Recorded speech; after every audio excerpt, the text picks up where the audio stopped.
You're the CFO of a big company. That tweet drops yesterday. What is the first thing you do when you hear the news about the potential for tariffs on Mexico? Well, I think what we have been talking about over the last 12 to 14 hours is how do we think about our flexible supply chain. As you know, Jonathan, we have a large global supply chain, 25 manufacturing sites around the globe.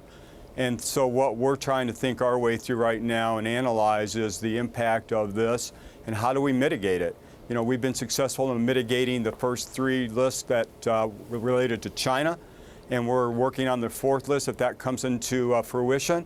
And now we'll have to work our way through the Mexico dynamic that's got announced last night. So, Tom, let's try and do that now. And I know that we can't have some kind of conclusive, definitive conversation, but you learned the potential for tariffs. I believe you have some assembly down in Mexico. Just how nimble is that supply chain and that exposure to Mexico? How flexible is it if you wanted to move it? You know, over a certain period of time, we're quite flexible. Obviously, you can't react to something like this in the course of a week or 2 weeks, but we have shown the ability to maneuver as we've gone through the political dynamics that we've seen over the last, 6 months to a year. So, with an appropriate amount of time, it's very flexible, and we'll work to minimize it. I will tell you, though, that to the extent that we can't minimize it, there is obviously some work that we'll have to do around our pricing framework as we think about the impact of those tariffs. Well, Tom, are you expecting to absorb this at a margin or hand it over in price to the end consumer? What are your thoughts on that? Well, I think we'd like to, minimize and mitigate it as best we can. But I will say that to the extent that we can't, it does put pricing pressure on us, and you would probably see us react by adjusting prices appropriately. Well, let's talk about how that's worked out in China at the moment. I know there's some very different specific issues to the Chinese market at the moment. Some area of disappointment was just server demand, Tom. What's happening? And is it a Dell story or a broader story?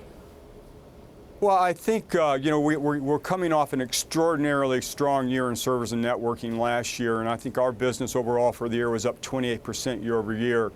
As we walked into this year, we knew it was going to be a softer server year, just given the investment cycle. I think what we've seen, it was softer than we expected, and we saw it in pockets. We saw it in China, where we saw softness in the server market, and we saw certain large, I'll call them large hyperscale type deals that were extraordinarily, that were perhaps profitable a year ago, not profitable this year, and we decided that that wasn't a business framework that we wanted.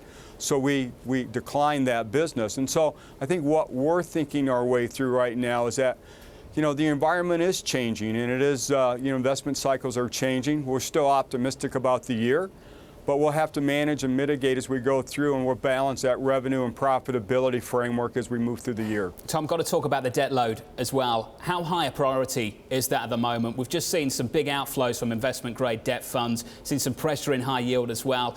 Things just don't seem to be as comfortable for companies that carry big debt loads than, say, maybe they were a couple of years ago. How big is the focus to really look at addressing that debt situation?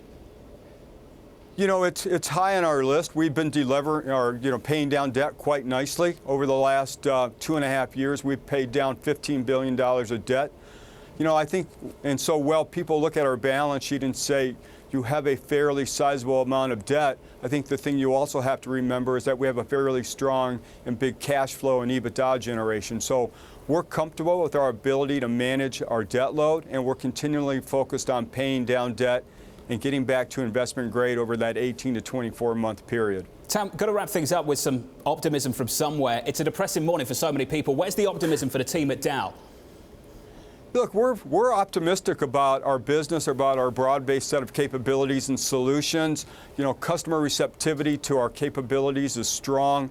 If you look at our quarter, $22 billion of revenue, 2% revenue growth. We grew operating income to $2.2 billion, up 8%. Look, we'll have to navigate through the year as we work our way through some of these macro dynamics, but we think we're well positioned and really pleased with our client business, pleased with our storage velocity and demand, and we'll work our way through some of those other sort of dynamic spots as we move forward.